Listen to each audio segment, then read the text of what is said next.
सकते हैं। व्यास जी ने कहा नारद जी को, नारद जी हम क्या बताएं आपको अपनी उदासी का कारण, पर देखो हम एक रचयिता हैं, कुछ ना कुछ लिखते रहते हैं। हमने अब तक 17 पुराण लिख डाले, इतनी रचनाएं कर डाली। और रचना व्यक्ति क्यों करता है, क्यों लिखता है? ताकि जो लिख रहा है उससे खुद को भी शांति मिले और जो उसकी रचना को पढ़े उस पढ़ने वाले को भी शांति मिले। पर नारद जी 17 पुराण लिख करके हमारा ही मन शांत नहीं हो रहा, तो इसके पढ़ने वालों का, सुनने वालों का मन कैसे शांत होगा? पहले हमारा तो हो जाए, जब हमारा होगा तब हमें भरोसा होगा कि हाँ अब इसको जो पढ़ेगा, जो सुनेगा उसका मन भी शांत हो जाए। और हम ये रचनाएं लोक प्रसिद्धि के लिए नहीं लिखते। रचयिता बहुत होते हैं इस दुनिया में, कवि बहुत होते हैं, लिखते हैं, अच्छी अच्छी चीजें लिखते हैं, पर कई लिखते हैं लोक प्रसिद्धि के लिए कि जब हम लिखें तो वाह वाह हो जाए। कई लिखते हैं धन पाने के लिए कि हम लिखें तो धन मिल जाए, पर कई लोग लिखते हैं लोक कल्याण के लिए कि समाज में कुछ बदलाव आए, इसलिए हम लिख रहे हैं।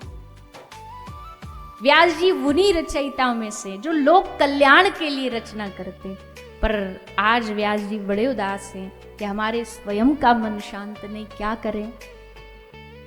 तब नारद जी ने समस्या का समाधान बताया।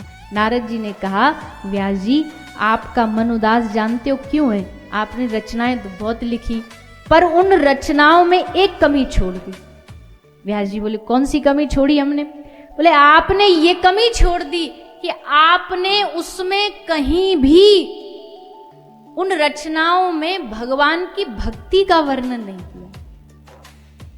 और रचनाओं में ये तो लिख दिया पुत्र प्राप्ति कैसे हो, ये कैसे हो, लोक सिद्धि कैसे हो, पर भगवान कैसे मिले ये रास्ता बताया आपने? क्योंकि भगवान तो भक्ति से मिलते हैं और भक्ति के बारे में अभी तक आपने कुछ लिखा ही नहीं।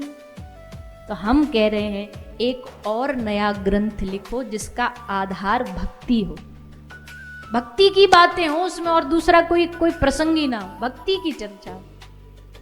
व्यास जी बोले, अभी तो हमारे दिमाग में कुछ आ नहीं रहा, शुरुआत कैसे करें? नारद जी ने कहा, हमारे पास एक थोड़ा सा मटेरियल है, हम वो दे देते तुम्हें। और ये भी हमारा खुद का अपना नहीं है, हमको भी मिला कहीं से। हमको किसी ने दिया? ब्रह्मा जी ने दिया।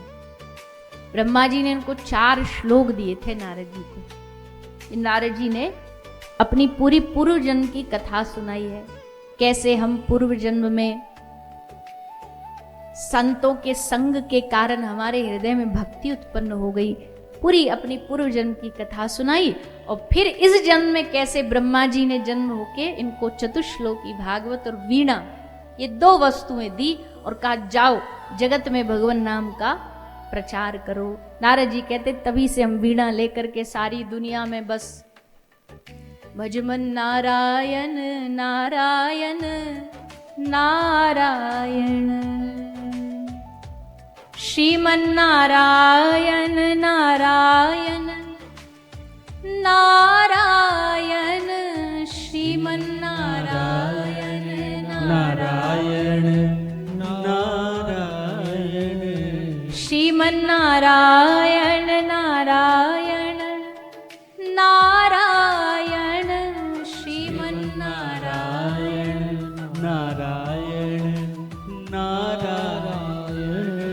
ओ लक्ष्मी नारायण नारायण नारायण, लक्ष्मी नारायण नारायण नारायण, भजमन नारायण नारायण नारायण, भजमन नारायण नारायण नारायण।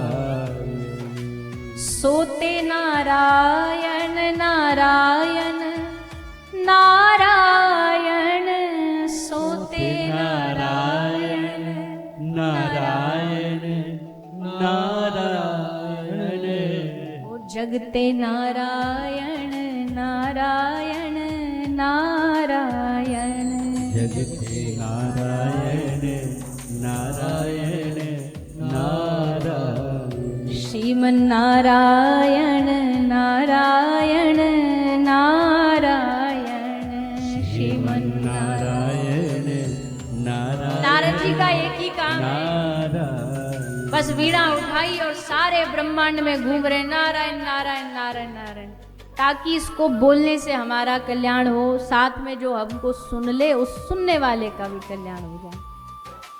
इसलिए जोर जोर से नारायण नाम लेकर के पूरे ब्रह्मांड में नारद जी घूमते।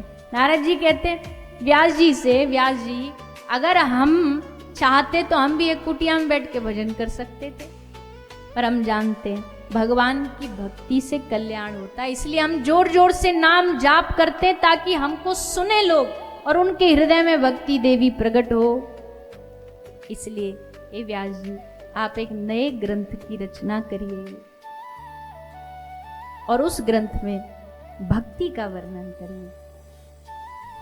तब श्री व्यास जी महाराज ने मन बनाया और समाधि में बैठ गए और उन 4 श्लोकों का विस्तार करके 18,000 श्लोक की ये श्रीमद् भागवत पुराण की रचना करी। 18,000 पुराणों की रचना करी, 18,000 पुराण लिखे, 18,000 श्लोक की भागवत ये महापुराण लिखी।